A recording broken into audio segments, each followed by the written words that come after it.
everyone, welcome back to my channel. So as you can tell from the title, thumbnail, and the book right in front of you, I am talking a little bit about the classic book Wicca, The Guide for the Solitary Practitioner by Scott Cunningham. So this isn't an in-depth review, and I just want to make that clear, but it is a little bit talking about how I've changed since then, but without going into too much detail, because that would be a video of its own. And the points from this book that I still feel are relevant, or the points from this book that I feel are the most irrelevant to my personal path right now. So Wicca is a neo-pagan type of religion. It is a religion that has a deep focus on witchcraft, magic, and nature reverence. And of course, that's putting it very, very lightly. It is a very diverse religion in itself. Practitioners vary from, well, the practice varies from one practitioner to another. So this isn't a video about the Wicca, the religion. It's about Wicca, the book. So Scott Cunningham is an author of quite a few books on the craft of Wicca, as well as some other books as well.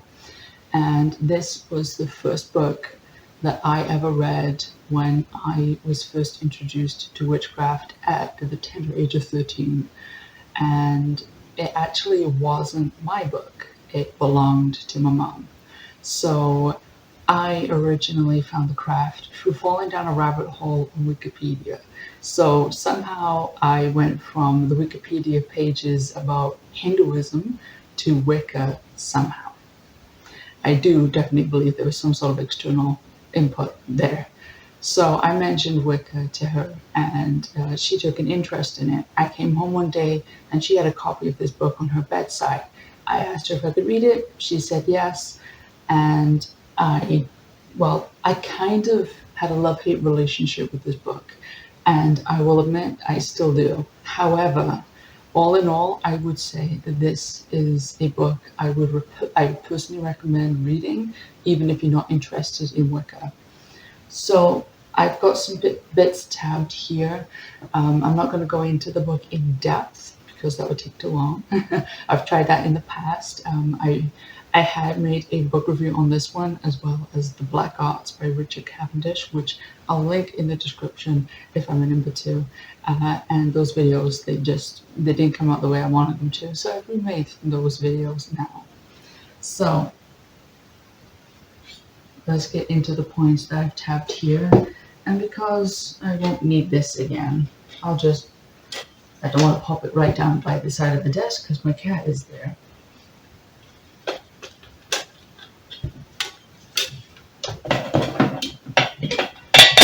Okay, so this is the book up close, as you saw in the thumbnail, and let's get into it, the bits I have tabbed.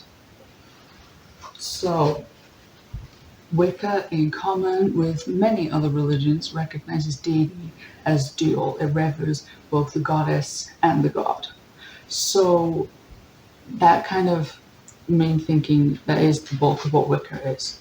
They believe in a goddess and a god as largely archetypes, so they don't really typically believe in different goddesses and different gods. They see them as the archetype of feminine and masculine energy, and that is something that personally doesn't sit well with me. Now, of course, individual Wiccans are different. This is just the views from authors like Cunningham, so in the classic Wiccan thought. And it says, few of the Wicca beliefs we began our existence as rocks, trees, snails, or birds before we evolved to the point where we could incarnate as human beings. Meaning, very few Wiccans believe that humans were anything other than humans. And that is an interesting point, one I'm not too certain about myself. So Wicca believes in reincarnation, as is common with a lot of the Eastern religions, and I will also say some of the older pagan religions that existed in Europe as well. So it says every deity that has received worship upon this planet exists within the archetypal god and goddess. The complex pantheons of deities that arose in many parts of the world are simply aspects of the two. Every goddess is resident within the concept of goddess, every god in the god. Um, I would say that that is one of the points that has never sat well with me and I've never liked. Even though it's not saying that individuals don't exist, it's just saying that when we say goddess, we mean all goddesses. When we say god, we mean all gods. I don't like referring to all deities as just one archetype. So, as I said, I'm not going into this in details. I'm just pointing out certain things. Wicca is, as we have seen, a religion that embraces magic as one of its basic concepts. It isn't unusual, and in fact, it's often difficult to discern where religion ends and magic begins in any faith. Still, magic plays a special role in Wicca. It allows us to improve our lives and return energy to our ravaged planet. Wiccans also develop special relationships with goddess and god through magic. It doesn't mean that every spell is a prayer, nor are invocations differently worded spells. Through working with the powers that the god and the goddess embody, we grow closer to them. That is something that I do still very much so believe in, that, we channel energy and energy channels from us to our planet. The nature-based aspect of Wicca is still something that is very important to me. And here, Scott has made mention of a favorite purification bath sachet. It consists of equal parts rosemary, fennel, lavender, basil, thyme, hyssop, vervain, mint, and a touch of valerian root. And it's a formula derived from the Key of Solomon. So Solomonic magic plays a role in some of the Wiccan beliefs, or at least with practitioners like Scott. So Wicca is a scrapbook of sorts. It is a religion of its own, but it takes aspects from pretty much anything else. Paganism, Hinduism, some of the more old Jewish beliefs, some of the Solomonic and Kabbalistic magic I've noticed. So it is pretty much just a pick a mix, kind of like a candy bag of different candies. Like, you go to the candy store or you go to the section and you pick what you want. Like, you want some sour watermelons or some chocolate peanuts, and you pick what you want and put them in the bag. It's all yours, but it didn't come like that. You picked the little bits and pieces you found elsewhere that you liked and put them in there. So that is how I've noticed a lot of Wicca be. So Wiccans tend to, here's the thing that I personally find a little ironic. I have come across and been lectured by a number of Wiccans who have said that, you can't use things from other beliefs. You have to, that you can't just pick bits of Hinduism, or you can't just pick bits of whatever and put it in here. You have to, you gotta respect those boundaries, even though Hinduism is an open religion for anyone. But yet, a lot of Wicca is pick a mix, whatever beliefs there was. It is primarily old pagan beliefs from like the Celtic and Germanic belief systems and stuff like that, but I just wanted to put that out there. It says, there are otherwise responsible, intelligent adults who would rather see us dead than practice our religion. Such Christians are few, but they certainly do exist, and even today Wiccans are exposed to psychological harassment and physical violence at the hands of those who misunderstand the religion. And he has put an asterisk next to that Christians, he put in quotations. That's why I said that. And he said, I put quotes around this word for obvious reasons. Such violent, crazed individuals certainly aren't Christians. Even fundamentalists usually limit their activities to preaching and picketing, not violence, firebombing, and beatings. And that is the single most annoying point in the whole book. I can ignore the archetype goddess and god and labeling everybody as the same thing. But the Christians, those people who are violent towards us, online and offline, are very much so Christian. And to deny that they are is to deny that Christians harm us. And it's like, those kinds of people aren't real Christians. Yes, they are. And yes, they do believe that we should die. I've come across ones who very much so would love to set us on fire, like people did during the witch hunts, which, by the way, not everyone was an actual witch. A lot of them were just innocent men and women who did nothing wrong at all. I mean, even if they were witches, they didn't do anything wrong. But I'm just saying, they definitely are Christians, and to deny that they are is very, very irresponsible, because you are separating these violent people from the rest of them, and you're not taking into any consideration or accountability. You're not holding them accountable for the extremist views that they share. I mean, if you're going to label certain other groups as extremists when they do those things, you should hold the Christians accountable too.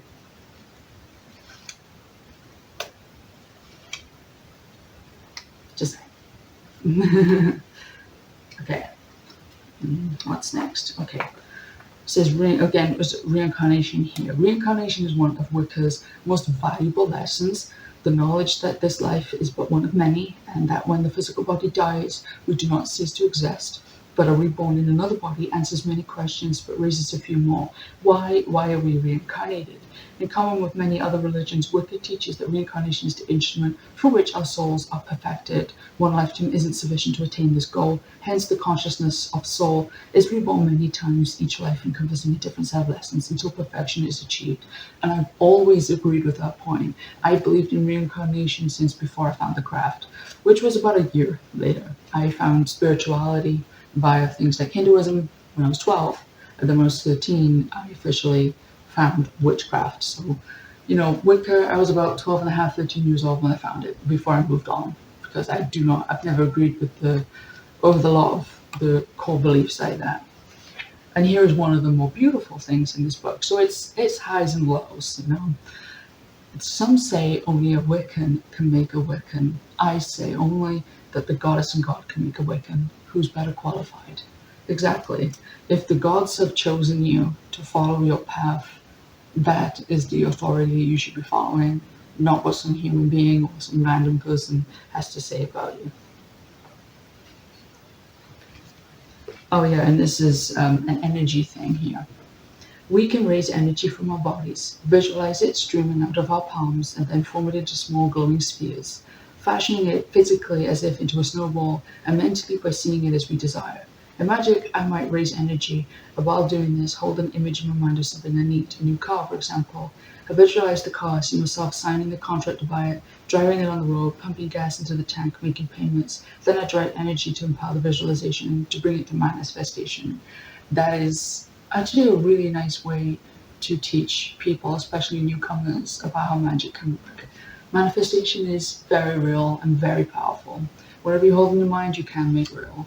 And I think it was Scott that kind of gave me the idea, but when I was a new practitioner, I used to do energy workings a little bit like this image here, if I can find it. If not, I will draw it crudely on paint or some sort of drawing app. And yeah, it was the focus the energy between your hands thing, and then you can make it turn into a ball of energy. And I did that at one point so strongly, other people could sense that energy right there in my palms too. So yeah, it was Cunningham who taught me how to use the energy reading thing, connecting the mental image to this physical thing that you can see. And credit where it's due, that is something that helped me manage my own energy, raise my own energy, and use it. I was 14 years old the last time I read this book, before I read it again the beginning of this year to originally make that video I deleted ages ago. And maybe you as an individual are not familiar with Wicca. I think most people who click on this kind of video are at least somewhat familiar with it. Sorry, my clothes are all skewed. It's just been too hot to wear sleeves, way too hot. And again, sorry for the band-aid, but I don't think anyone cares, but just wanted to say. So most people who find a video like this have at least got some sort of an understanding of what Wicca is, but maybe you don't. But you've probably at least seen icons like this, and they represent the goddess and god, the triple goddess and the horned god. the triple goddess representing the maiden, mother, and crone aspects of the goddess archetype, and the horned god usually representing the god of the hunt, so the god of the wild. And yeah, no, people always go, horned god, uh-oh, is that supposed to be the devil? No, but topic for another time, because I don't want this video to go on forever. This is more of a brief overview of this book and how I feel. And it says here, before using any herb for magical purposes, hold it in your hands, and while visualizing, infuse it with your programmed personal power. It increases its effectiveness. And I think that is a very good way to do it. So instead of just taking mint, putting it in something, hold that mint and go, calmness, prosperity, whatever it is you're looking for before you put it in the thing.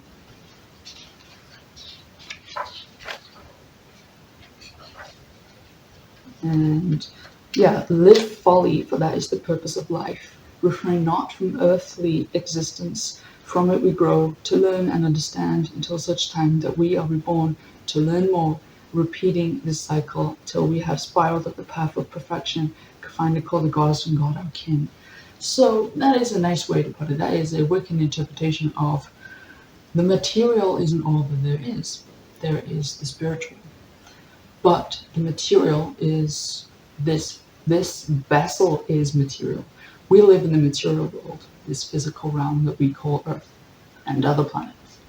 And whilst this shouldn't be the entire focus of our existence and our purpose, we should live our life fully to serve others, to share our joy, to share our knowledge. Because each and every one of us is both student and teacher. And in every life, we will be called to a specific purpose that is attuned to that life.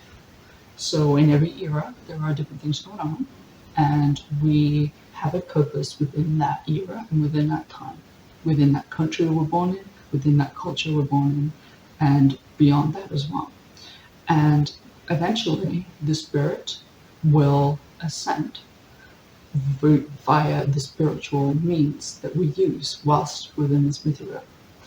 And when we ascend, we reach a state that is commonly known as the Godhead, where the spirit becomes as powerful or somewhat near enough as powerful as what you would call a god or goddess, who are usually ascended masters. In basics. I hope that made sense. Because I'm trying to squish a complex thing down into a little statement. And it says here, honor all living things, for we are of the bird, the fish, and the bee. Destroy not life, save it to preserve your own. And that is a very core part of Wicca. They believe fully that nature should be honored and revered. They do not see human beings as above nature, but as part of nature. And that is something I will always support. And there's only a couple of more things I want to point out. Skipping through all of the Sabbat stuff. So this is what Scott calls a goddess chant. So it is just ah, ooh, ooh, ee, I, but of course reverberated and chanted. I never learned that as a goddess chant. I actually learned that from a darker spiritual community. And that was a training exercise for how to learn how to chant. How to roll the R's as well was another thing they taught. But the A-O-U-E-I, that whole A-O-U, A-O-U-E-I, that reverberated thing was how you train your vocal cords to be able to chant.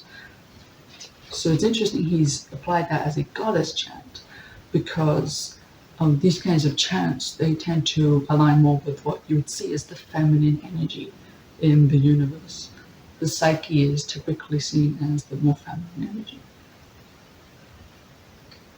And then the 13 goals of a witch, which are just 13 goals of a Wiccan, says know yourself, know your craft, the Wicca, learn, apply knowledge with wisdom, achieve balance, keep your words in good order, keep your thoughts in good order, celebrate life, attune with the cycles of the earth, breathe and eat correctly, exercise the body, meditate, honor the goddess and god.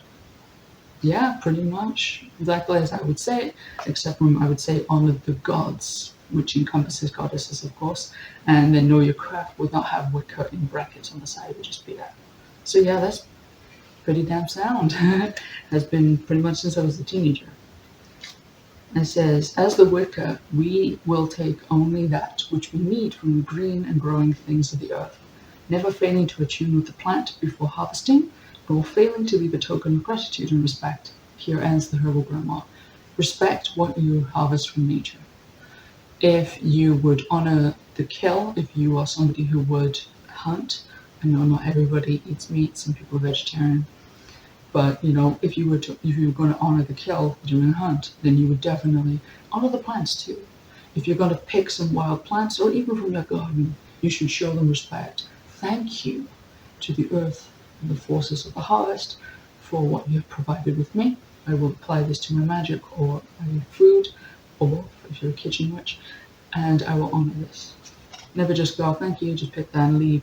Same if you're harvesting any kind of branches. I typically will put my hand on the tree if I know what tree it came from and ask the tree, can I take this?